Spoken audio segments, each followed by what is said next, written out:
Hello, my name's Rebecca, and this is Your Bourbon Journey. Welcome to another night of Thirsty Thursday Cocktails, where tonight we're going to use a rye whiskey once again. What are we making? Well, we're going to take you south into New Orleans for a classic traditional cocktail called the Sazerac. I think you're going to really enjoy it. There's so many great notes, floral and fruit, and a hint of licorice. I can't wait to share it with you. So first, let's talk about what we're going to need. Obviously, we must have a great rye whiskey. I selected the Sazerac. First of all, it is the namesake of this drink, so why not? Plus, the Sazerac isn't overly spicy, so it's going to complement the other flavors of this cocktail, and it has a lot of really great floral notes as well as some fruit notes that I think you're going to love.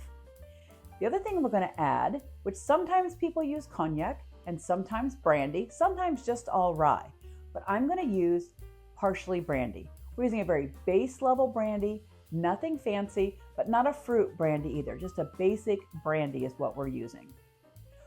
We also need Demerara syrup. You could use simple syrup, but for me, I like the brown sugar notes that come from the Demerara syrup. So that's the direction we've decided to go with this one. A couple of bitters are necessary. The Peychaud bitter is really the classic that goes way back to its namesake and has always been used in a cocktail of this nature.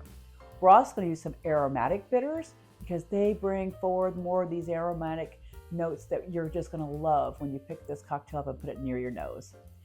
And a Sazerac is not complete without absinthe. Now, while we're not going to be using a lot of absinthe, we have already rinsed our glass in absinthe and we've also chilled our glass. Now, our choice for the absinthe tonight is the Neely Family Distillery absinthe. In case you don't know, it is the only platinum absinthe in the world. So why not go with the best? All right, if you're ready to get started, let's take it step by step. First, we're going to start out with a mixing glass that has ice in it. We're going to add 2 ounces of our rye whiskey. We're going to grab our Sazerac here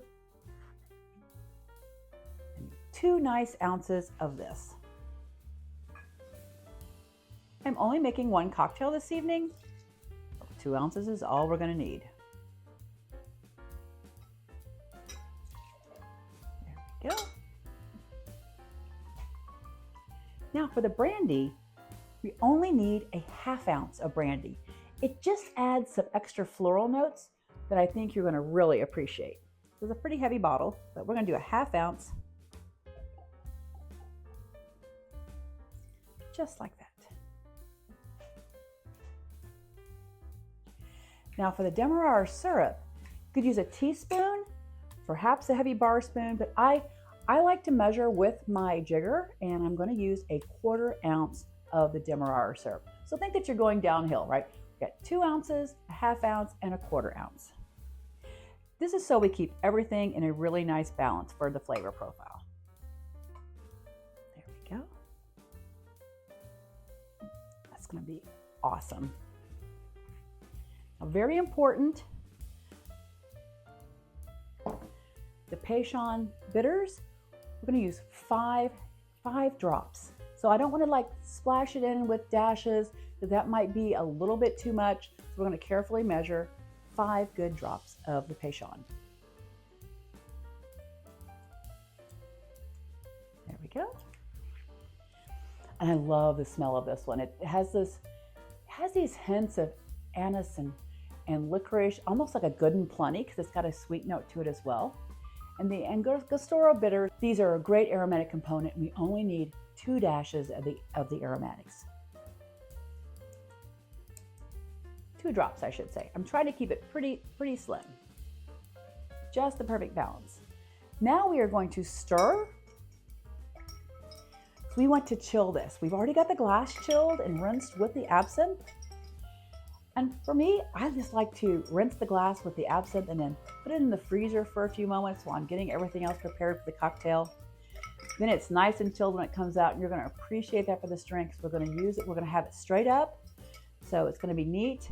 And so now we're just stirring this until it's really combined well, and you can smell the aroma coming forward, and we know that it's also very nicely chilled. So we have our glass. We'll go ahead and pour it into here. It's going to be terrific. I'm very excited about this. And then we're going to take lemon peel, squeeze the lemon oils in here, wash it around in the glass. Then you have a choice of leaving them in the glass or out. Some purists do not like it in there. I like the lemon flavor that it brings forward personally, but if you just like the oils from the lemon, you can also just discard the remainder. So this is all there is to your basic, classic Sazerac. Cheers. Oh, I really enjoyed this drink. First of all, my nose is just dancing from the aromas. You've got that lemon that just got expressed into there. You can smell, it's like I said before, it's almost like a Good and Plenty candy that you're getting with that licorice note and the aromatic bitters. There's some floral and fruit notes coming off of both the brandy and the rye. And then when it comes to the palate, it's just all melding together. The rye does not take over. If you didn't know it was rye, I'm not sure you would taste the rye in here because it's all just balanced perfect. I love this cocktail. I know there are a lot of ways to make it. There are a lot of purists out there that want to do one way or the other and not leave the lemon in, or don't want to use brandy, or only want to use cognac, or et cetera, et cetera. But we did practice this cocktail several different ways, and this was the way that we enjoyed it most. So I suggest for you that you do the same. Play with the numbers, play with how much syrup you want, play with how much bitters you want, and get that perfect balance. For me, this recipe worked terrifically. So thank you for joining us on another Thirsty Thursday cocktail. I hope you would join us again next week. Always remember to drink responsibly and have a fantastic evening.